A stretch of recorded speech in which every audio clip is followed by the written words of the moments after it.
पालनपुर गांव समुद्र के बीचों बीच बसा हुआ था। वहां के लोग मछलियां बेचकर ही अपना जीवन यापन करते थे। उसी गांव में मोहिनी अपने माँ बाप के साथ रहा करती थी। उसके माँ बाप मोहिनी की हरकतों से बहुत दुखी रहते थे, क्योंकि मोहिनी थोड़ी बेअकल और आलसी थी। अरे ओ बेअकल लड़की, मैं खेतों में गेहूं काटने जा रही हूँ। शाम होने से पहले समुद्र से कुछ मछलियाँ पकड़ लाना। आज मौसम पता नहीं कुछ अजीब सा लग रहा है। क्या माँ, रोज खाना मैं बनाऊं, घर के सारे काम मैं करूं और अब मछलियाँ भी मैं ही पकड़ूं? थोड़ा तो तरस खाओ मुझ पर। चुपचाप से वही कर जो कहा गया है। इतने सारे काम गिना दिए और एक भी ठीक से करना नहीं आता। इतना कहकर मोहिनी की माँ गायत्री खेतों में फसल काटने चली जाती है और मोहिनी अपनी माँ की बातों को नजरअंदाज करके वापस सो जाती है। कुछ घंटों की नींद के बाद जब वो जागती है तो देखती है कि शाम हो गई है। अरे बाप रे बाप, इतने जल्दी शाम हो गई। मोहिनी बेटा, अपनी भलाई चाहती है तो जल्दी से भाग। माँ के आने से पहले मछलियाँ पकड़कर जल्दी से आ जा। मोहिनी भागते हुए समुद्र की ओर जाती है, लेकिन जैसे कि उसकी माँ ने उसे चेतावनी दी थी, आसमान में काले गहरे घने बादल छा गए। अरे अरे बादल भैया, थोड़ा तो सब्र कर ले। बस मुझे थोड़ी सी मछलियाँ पकड़कर घर ले जाने दे, उसके बाद तू फट जाना। ऐसा कहते हुए मोहिनी समुद्र के पास पहुँच जाती है। इधर मोहिनी की माँ उसे पूरे घर में ढूंढने लगती है। मोहिनी, ओ मोहिनी। मोहिनी दीदी तो समुद्र में मछलियाँ पकड़ने गई है। हे भगवान, ये लड़की आखिर मेरी बात क्यों नहीं सुनती? ऐसे घोर अंधेरे काले बादल तो तब आते हैं जब उसे आना होता है। किसे आना होता है काकी? गायत्री कुछ भी नहीं कह पाती। थोड़ी देर बाद मौसम शांत हो जाता है, जिसकी वजह से मोहिनी थोड़ी मछलियाँ पकड़ लेती है और उन्हें घर ले जाने लगती है। तभी उसकी कुछ सहेलियाँ उसे बेवकूफ बनाकर मछलियाँ लेने की योजना बनाती हैं। अरे अरे मोहिनी, ये मरी हुई मछलियाँ कहाँ ले जा रही है? अरे हट कविता, आज मेरा तुमसे बात करने का बिल्कुल भी मन नहीं है। मुझे पहले ही बहुत देरी हो गई है। अगर सही समय पर मछलियाँ लेकर घर नहीं पहुँची ना, तो मेरी माँ मेरी हड्डी पसली तोड़ देगी। देख मोहिनी, अगर तू घर पहुँच भी गई ना, तो भी आज तेरी हड्डियाँ टूटने से तुझे कोई नहीं बचा सकता। क्यों? मैंने ऐसा क्या किया?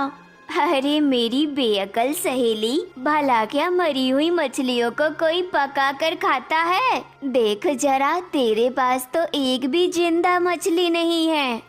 हाँ हाँ सविता, ये तो तुमने बहुत पते की बात की। अगर मैं इन मरी हुई मछलियों को माँ के पास ले गई तो वो तो इन्हें कुत्तों को खिला देगी। लेकिन सविता, अब तो मेरे पास दोबारा मछलियाँ पकड़ने का समय ही नहीं है। अब तो मैं बुरी तरह फंस गई। अरे अरे, जब तेरी सहेलियाँ तेरे पास हैं तो तू इतना क्यों फिक्र करती है? एक काम कर, ये सारी मछली हमें दे दे और इसके बदले मैं तुझे एक जिंदा मछली देती हूँ।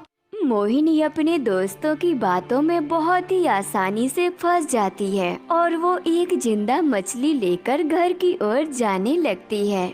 ये सारी घटना पेड़ के पीछे छुपा एक सुंदर नवयुवक देख रहा था और वो सोचता है, इससे बड़ी बेअक्ल लड़की तो मैंने अपने जीवन में नहीं देखी। भला पानी के बाहर कौन सी मछली जिंदा रहती है? खैर, मुझे ऐसे ही इंसान की तलाश थी। इसे मैं आसानी से अपने जाल में फंसा सकता हूँ। चंद्रेश मोहिनी का पीछा करने लगता है और उसके घर पहुंच जाता है। माँ, ओ माँ, देख मैं मछली लेकर आ गई। ये क्या, बस एक मछली? अरे क्या बताऊँ माँ, रास्ते में आते समय सारी मछलियाँ मर गई थी, तो मेरी सहेलियों ने उन मछली के बदले मुझे ये जिंदा मछली दे दी। देख माँ, किया ना मैंने अकल वाला काम, तू तो ऐसे ही मुझे बेअकल कहती रहती है। गायत्री अपनी बेटी की ऐसी मूर्खता देखकर बहुत ही क्रोधित हो जाती है। आज तो तूने हद कर दी मोहिनी, इतनी बेवकूफ तू कैसे हो सकती है। आज तो तुझे मैं बिल्कुल खाना नहीं दूंगी, निकल जा मेरे घर से, तभी अकल आएगी तुझे। इतना कहकर गायत्री घर के दरवाजे बंद कर लेती है और मोहिनी दुखी होकर वापस समुद्र की ओर जाने लगती है। यही सही मौका है इस लड़की की मूर्खता का फायदा उठाने का। मोहिनी समुद्र के पास बैठी हुई थी, तभी चंद्रेश मौका पाकर उसके पास जाता है। कैसी हो होशियार लड़की? मुझे तो सब लोग बेअकल बोलकर मेरा मजाक उड़ाते हैं, लेकिन तुम पहले इंसान हो जो मुझे होशियार कह रहे हो। लगता है इस गांव में नए हो तुम। वैसे कौन हो तुम? जी मेरा नाम चंद्रेश है और मुझे मेरे माँ बाप ने घर से निकाल दिया है और मैं तब से एक आश्रय के लिए भटक रहा हूँ। तुम मुझ गरीब को अपने घर के किसी कोने में छोटी सी जगह दे दोगी तो तुम्हारा बहुत आभार रहेगा। अरे मेरे घर में मुझे ही नहीं रहने दिया तो मैं तुम्हें कहाँ से आसरा दे दूं? मैं तो खुद ही आज रात के लिए आसरा ढूंढ रही हूँ। लेकिन तुम्हें क्यों घर से निकाल दिया? फिर मोहिनी उसे सारी बातें बताती है। चंद्रेश को तो पहले से ही ये सब मालूम था, इसीलिए उसने पहले से ही एक पेड़ के पीछे टोकरी में मछलियाँ रखी हुई थी। वो पेड़ के पास जाता है और मछलियों से भरी टोकरी उसके सामने रख देता है। मोहिनी ये देखकर खुश हो जाती है। अरे वाह वाह चंद्रेश, तुम तो कमाल के इंसान हो। तुमने तो मेरी सारी समस्या दूर ही कर दी। अब मैं माँ को ये सारी मछलियाँ दे दूंगी, जिससे वो यकीन कर लेंगी कि उनकी बेटी बेअकल नहीं है। तो क्या अब तुम मुझे अपने घर में रहने की जगह दोगी? मोहिनी सोच में पड़ जाती है और फिर सोचते हुए बोली, देखो तुमने मेरी मदद तो की है, तो मैं तुम्हें अपने घर में तो रहने दूंगी, पर मेरी एक शर्त है कि तुम्हें मेरी ऐसे ही मदद करनी होगी जिससे मेरी माँ को लगे कि मैं सचमुच अक्लमंद हो गई हूँ। चंद्रेश शर्त के लिए मान जाता है और दोनों वापस घर के लिए निकल पड़ते हैं। जल्दी ही वे अपने घर पहुँच जाते हैं। मोहिनी बाहर से अपनी माँ को आवाजें लगाने लगती है। गायत्री जैसे ही दरवाजे खोलती है तो देखती है मोहिनी के साथ एक सुंदर नवयुवक है। मोहिनी अपनी माँ को सारी घटना के बारे में बताती है। माँ जी, मैं बहुत मुश्किलों का मारा हूँ, कृपया करके बस थोड़े दिनों तक मुझे अपने घर में रहने दो। इसके बदले आप जो बोलेंगी मैं वो करूँगा। गायत्री उसकी बेबसी देखकर अपने घर में रहने के लिए जगह दे देती है। कुछ महीने बीत जाते हैं और चंद्रेश पूरे परिवार के साथ घुल मिल चुका था और गायत्री भी उसे बहुत पसंद करने लगी थी। एक दिन सेठ के यहाँ पर काम करने वाली महिला एक खबर लेकर मोहिनी के घर आती है। अरे ओ मोहिनी बेटा, तुझे कल सेठ जी ने अपनी हवेली में बुलाया है। हवेली का नाम सुनते ही चंद्रेश गुस्से से तिलमिला उठता है। उस महिला के जाते ही चंद्रेश मोहिनी के साथ हवेली में जाने की तरकीबें सोचने लगता है। रात में मौका पाते ही चंद्रेश गायत्री के पास जाकर कहता है, माँ जी, आपको तो मालूम है हमारी मोहिनी कितनी मूर्ख है और सेठ तो बहुत ही चतुर आदमी है। कहीं उसने कोई ऊंच नीच की तो हमारी मोहिनी की तो बड़ी बदनामी होगी। मोहिनी तो बहुत ही आसानी से उसके जाल में फंस जाएगी। अगर आप कहो तो कल मैं मोहिनी के साथ हवेली में चला जाऊंगा।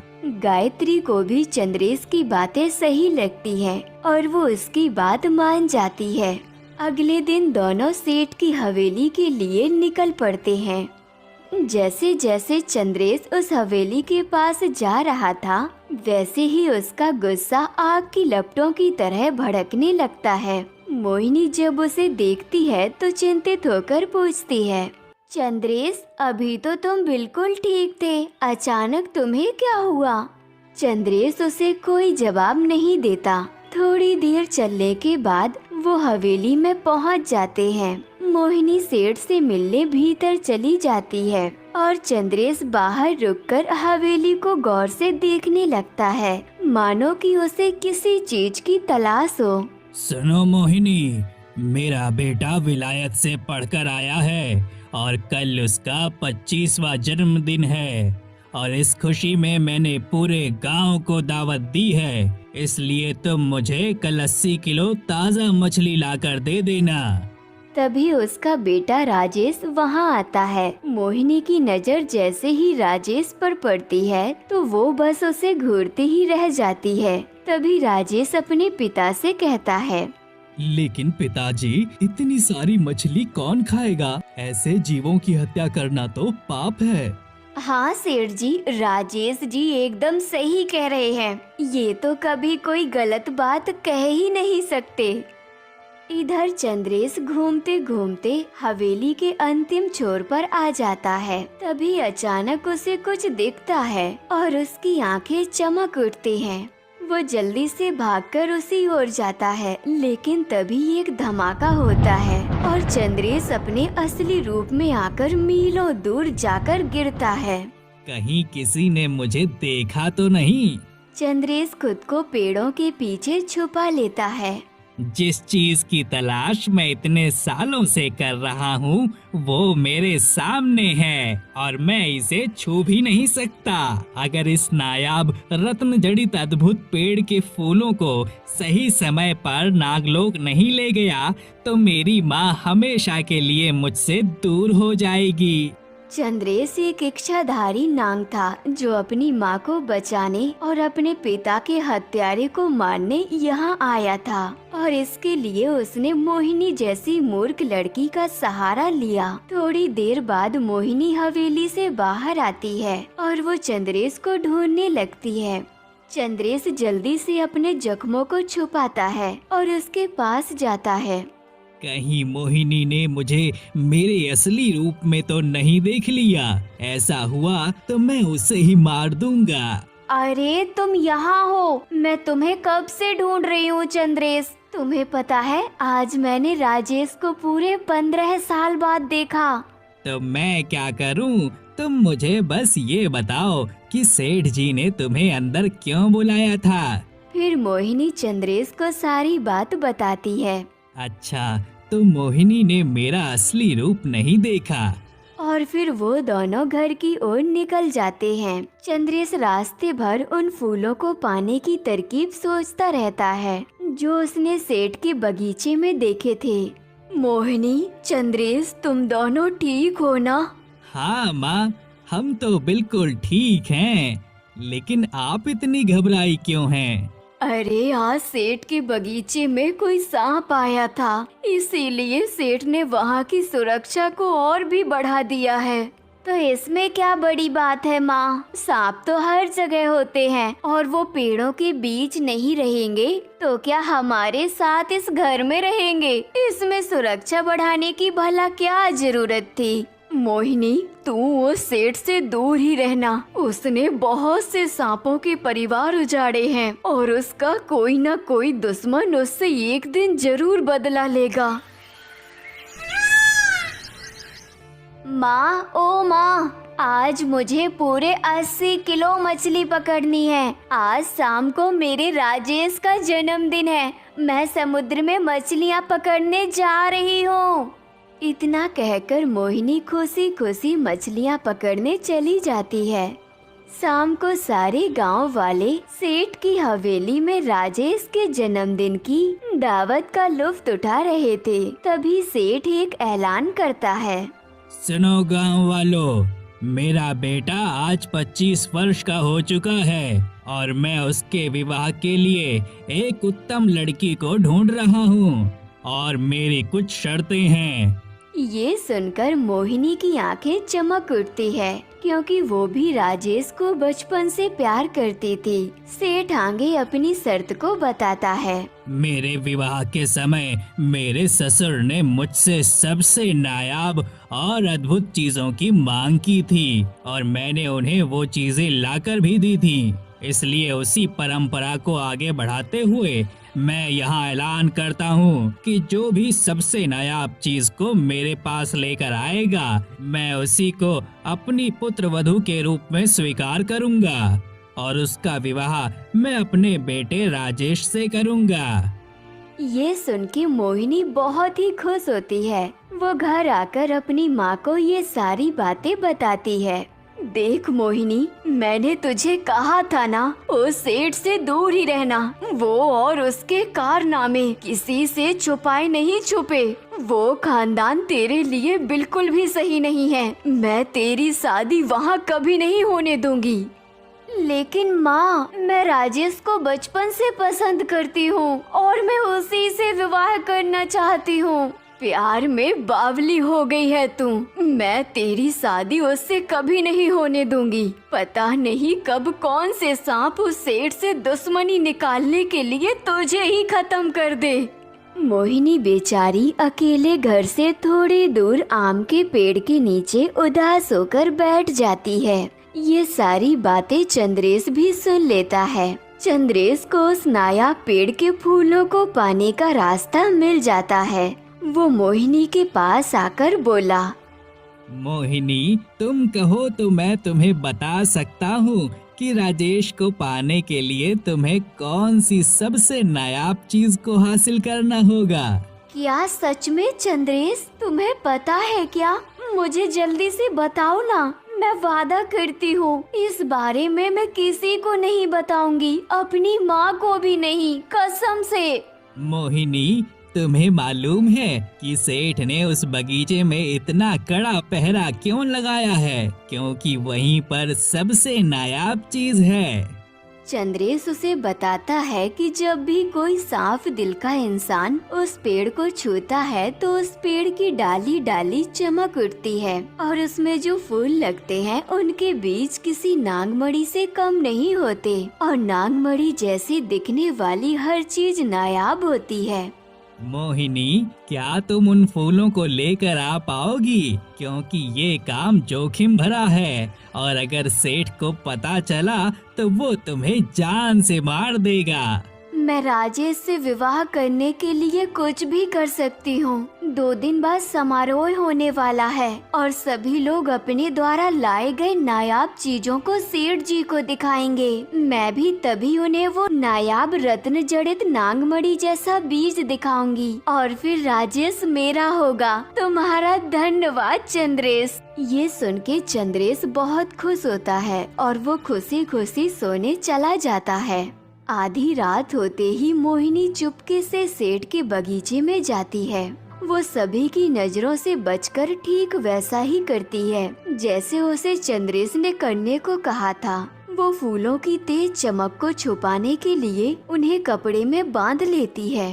तभी एक नौकर को कुछ गड़बड़ लगती है और वो बगीचे की ओर आने लगता है। मोहिनी डर जाती है और हड़बड़ी में अपनी ताबीज वहीं गिरा देती है। चंद्रेश बेसब्री से मोहिनी का इंतजार कर रहा था। कल पूर्णिमा है और आज रात ही मोहिनी को उन फूलों को लाना होगा, नहीं तो मैं अपनी माँ को जीवित नहीं कर पाऊंगा। मोहिनी जैसे ही घर आती है तो वो उसे अपने कमरे में ले जाती है। मोहिनी चंद्रेश को वो फूल दिखाती है। चंद्रेश उसे जैसे ही देखता है तो वो भावुक हो जाता है और उसे महसूस होता है कि मोहिनी कितने साफ दिल की लड़की है। वो उस फूल की सारी पत्तियों को निकालकर उस नागमणि जैसे दिखने वाला नायाब बीज मोहिनी को देता है। मोहिनी बिना शोर किए चुपचाप उसे अपने कमरे में ले जाती है। मोहिनी, तुम्हारा बहुत बहुत शुक्रिया। अब मैं इन पत्तियों के रस की मदद से अपनी माँ को जीवित कर पाऊंगा। अब मेरा यहाँ से जाने का वक्त आ गया है। अलविदा प्यारी मोहिनी। इतना कहकर चंद्रेश अपने असली रूप में आकर नागलोक चला जाता है। और मोहिनी सोचती है कि कल राजेश उसका हो जाएगा। अगली सुबह मोहिनी जल्दी से तैयार होकर सेठ की हवेली में पहुंच जाती है। सभी लड़कियां एक एक करके अपने द्वारा सभी कीमती चीजें सेठ जी के सामने रख देती हैं। जैसे ही मोहिनी की बारी आती है तो वो उस अद्भुत नागमणि जैसे दिखने वाले बीज को सबके सामने रख देती है। सारे गांव वाले ये देखकर चौंक जाते हैं। अरे मोहिनी, तुझ जैसी बेअकल लड़की को आखिर इस नायाब चीज के बारे में बताया किसने? वो सब छोड़ो चाची, पहले ये बताओ कि ये है ना अब तक की सबसे नायाब चीज। सभी गांव वाले मोहिनी की हाँ में हाँ मिलाते हैं, लेकिन सेठ अपने बेटे का विवाह एक मछली पकड़ने वाली से नहीं कराना चाहता था। उसने कभी इसकी कल्पना ही नहीं की थी कि मोहिनी ये शर्त को जीतेगी। इससे पहले कि सेठ कुछ बोल पाता, मोहिनी राजेश से कहती है, राजेश, मैं तुम्हें बचपन से प्रेम करती हूँ और तुम्हें पाने के लिए मैं कुछ भी कर सकती हूँ। और देखो, ये शर्त मैंने जीत ली है। अब हम जल्दी ही विवाह करेंगे। तू 2 कौड़ी की मछुआरिन बड़ी आई मुझसे शादी करने। कान खोलकर सुन ले मोहिनी, मैं तुझसे कभी शादी नहीं करने वाला। तेरे जैसे लोगों को तो मैं अपनी जूती के नीचे भी नहीं रखता। बड़ी आई बेअकल कहीं की। मोहिनी को राजेश की बातें अंदर तक तोड़ देती हैं। उसे आज तक बहुत लोगों ने बेअकल बोला था, लेकिन उसे कभी किसी ने इस तरह बेइज्जत नहीं किया था। मोहिनी का दिल बुरी तरह टूट जाता है। तभी कमला चाची राजेश से कहती है, ओहो, बड़ा आया हूर का परा। अगर तुझे शादी नहीं करनी थी तो ऐसे ही बोल देता अपने बाप से। फालतू में ये शर्त रखने की क्या जरूरत थी? हाँ सेठ जी, आपने जुबान दी थी, जो सबसे नायाब चीज लेकर आएगा उसी से ही राजेश की शादी होगी। तो अब कराओ मोहिनी से शादी। सेठ गांव वालों को कोई जवाब नहीं देता और वहां से राजेश को लेकर चला जाता है। मोहिनी भी उदास होकर घर आती है और बिना कुछ खाए पिए खटिए पर लेट जाती है। यहाँ हवेली में सेठ सोच रहा होता है, अगर मैंने अपनी शर्त पूरी नहीं की तो गांव वाले मेरे इज्जत नहीं करेंगे और फिर वो लोग मुझसे कैसे भी सवाल पूछ सकते हैं। लेकिन उस मछुआरिन से राजेश की शादी भी तो नहीं करा सकता। कोई ना कोई उपाय तो निकालना ही पड़ेगा, जिससे सांप भी मर जाए और लाठी भी ना टूटे। सेठ ये सब सोच रहा था कि तभी 2 नौकर उसके पास आते हैं और उसे मोहिनी की ताबीज देते हैं। सेठ उस ताबीज को देखकर तुरंत समझ जाता है कि मोहिनी ने उसके बगीचे से वो फूल को चुराया है। सेठ तुरंत अपने आदमियों को मोहिनी के घर भेजता है। मोहिनी इन सब बातों से अनजान उदास बैठी हुई थी। तभी उसे अपनी माँ की चीख सुनाई देती है। वो जल्दी से बाहर जाती है। देखो देखो गांव वालों, मैं अपने बेटी की शादी इससे करवाने की सोच रहा था, लेकिन ये तो चोरनी निकली। फिर सेठ गांव के लोगों को उस नायाब फूलों के बीज के बारे में बताता है कि कैसे मोहिनी ने रात के अंधेरे में उसे चुराया था। देखा देखा गांव वालों, मैंने तो पहले ही कहा था, ये बेअकल लड़की भला कैसे इतनी कीमती चीज को परख पाएगी। तभी गांव का एक आदमी मोहिनी से पूछता है, मोहिनी, लेकिन तुम्हें नायाब फूलों के बारे में बताया किसने? पूरे गांव में तो किसी को भी ये बात मालूम नहीं थी कि सेठ के बगीचे में ऐसी भी कोई नायाब चीज थी। गोपाल की बात सुन के सेठ भी सोच में पड़ जाता है, क्योंकि ये रहस्य तो उसकी माँ के अलावा और किसी को नहीं पता था और उसकी माँ को मरे हुए तो बरसों बीत चुके थे। ए लड़की, सच सच बता, तुझे इसके बारे में किसने बताया? वरना तेरी माँ को कारागार में डाल दूंगा। मोहिनी बहुत ही डर जाती है और अपनी माँ को बचाने के लिए सारा सच सेठ को बता देती है। मोहिनी जल्दी से चंद्रेश के कमरे में जाती है और वहाँ वो देखती है कि चंद्रेश जा चुका है। मोहिनी डरते हुए बाहर आती है और सेठ को सारी बात बताती है। अच्छा, मुझसे झूठ बोलती है, तेरी इतनी हिम्मत। मैं ये ऐलान करता हूँ कि आज से तुझे इस गांव से निकाला जाता है, और अगर तू वापस इस गांव में आई तो तुझे वहीं मार दूंगा। सेठ इतना कहकर वहाँ से चला जाता है और मोहिनी गांव को छोड़कर जाने लगती है। ओह मेरी मोहिनी, मैं भी तेरे साथ चलती हूँ। भला तेरे बिना मैं यहाँ क्या करूँगी। नहीं माँ, आप यहीं रहो। मुझे चंद्रेश को ढूंढना है। मुझे इस बात का पता लगाना है कि आखिर जो बात पूरे गांव में किसी को नहीं पता, वो उसे कैसे पता थी। और अगर उसे ये सारी बातें पहले से पता थी तो इसका मतलब उसने मेरे साथ ही जानबूझकर किया।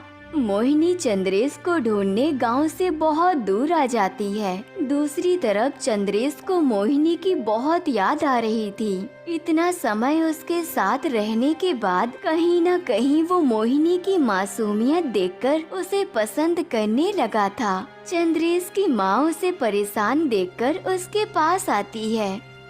क्या हुआ चंद्रेश, तुम्हें कोई परेशानी है क्या? नहीं माँ, मैं ठीक हूँ। बस मोहिनी के बारे में सोच रहा था। कुछ ही दिनों में उसकी शादी सेठ के लड़के से होने वाली है। तो तुम इतने चिंतित क्यों हो? चंद्रेश अपने एहसास को और नहीं दबा सकता था, इसीलिए वो अपनी माँ को सब कुछ बता देता है। लेकिन माँ, मोहिनी मुझसे प्यार नहीं करती। नहीं चंद्रेश, तुम एक नाग हो और वो एक इंसान। तुम्हें उस लड़की को भूलना होगा। मैं जल्द ही तुम्हारी शादी अपनी पसंद से करवा दूंगी।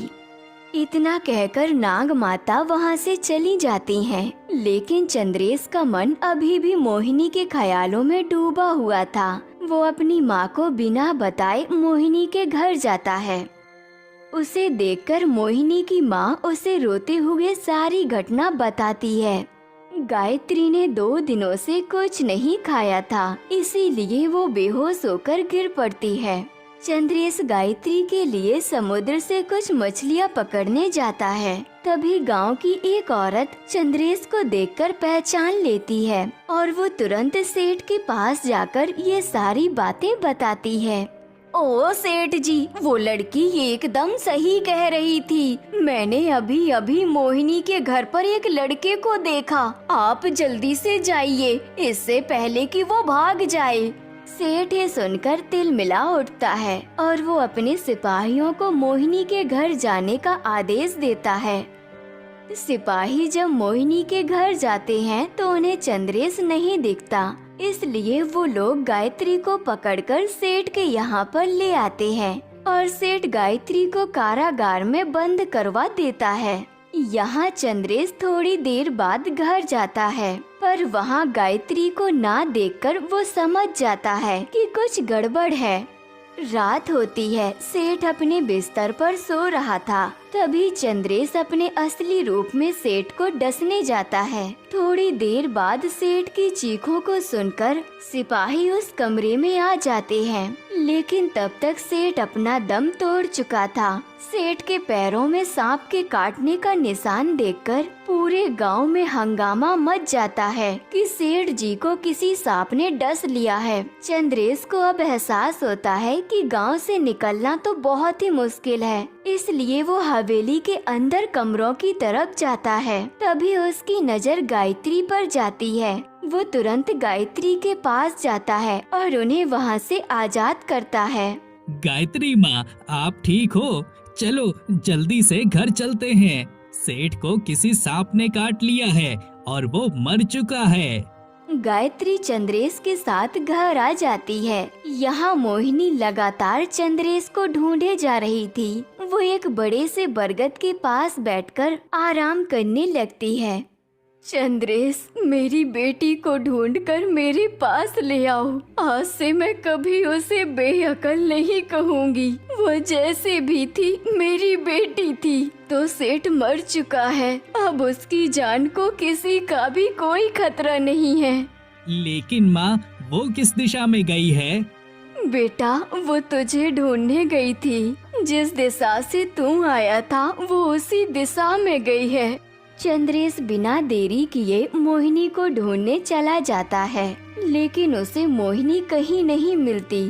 थक हार कर वो अपने घर की दिशा की ओर जाने लगता है। तभी उसकी नजर बरगद के पास सोती हुई मोहिनी पर पड़ती है। चंद्रेश की आंखें चमक उठती हैं। वो जल्दी से मोहिनी के पास जाता है।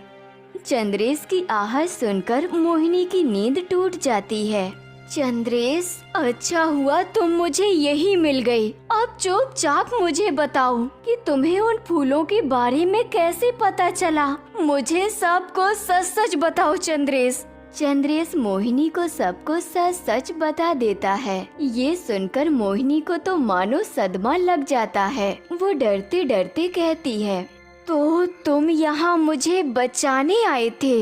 हाँ, अगर तुम मुझे अपने जीवन साथी के रूप में स्वीकार करो तो मैं अपनी सारी शक्तियाँ त्याग कर तुम्हारे साथ एक मछुआरा बनकर पूरी जिंदगी भर साथ रहूंगा। मोहिनी सोचती है कि राजेश उसे पैरों की जूती समझता था और चंद्रेश उसके लिए अपनी सारी जिंदगी को खतरे में डाल रहा है। मोहिनी अपना सर हाँ में मिलाते हुए शर्माती है। चंद्रेश खुश होते हुए उसे कहता है, मोहिनी, तुम वापस गांव जाओ। सेठ अब मर चुका है तो तुम्हें कोई खतरा नहीं है। मैं अपनी शक्तियों को त्याग कर कल सुबह तुमसे मिलने आऊंगा। मोहिनी ठीक वैसा ही करती है जैसा कि चंद्रेश ने उसे कहा था। वो अपने गांव के लिए निकल जाती है। घंटों चलने के बाद वो अपने घर पहुंच जाती है। गायत्री उसे देखकर बहुत ही खुश होती है। मोहिनी अपनी माँ को सारी बात बताती है और कल सुबह का इंतजार करने लगती है। अगली सुबह मोहिनी बहुत ही खुश थी। आज चंद्रेश आने वाला था, अब तक क्यों नहीं आया? माँ, अब तक तो उसे आ जाना चाहिए था, वो क्यों नहीं आया? अरे सब्र कर, आ जाएगा। एक काम कर, तू वहीं पर जा जहाँ उसे पहली बार तूने देखा था। मोहिनी को अपनी माँ की बात सही लगती है और वो समुद्र की ओर जाती है जहाँ पर वो पहली बार चंद्रेश से मिली थी। कुछ समय बाद चंद्रेश भी वहाँ आ जाता है और मोहिनी को पीछे से आवाज देता है, अरे तुम्हें आने में इतनी देरी क्यों हो गई? सब कुछ ठीक है न चंद्रेश? अपनी शक्तियों को त्यागने के बाद तुम्हें कहीं दर्द तो नहीं हो रहा? नहीं मोहिनी, मैं बिल्कुल ठीक हूँ और आज से मैं तुम्हें छोड़कर कहीं नहीं जाऊंगा। फिर दोनों घर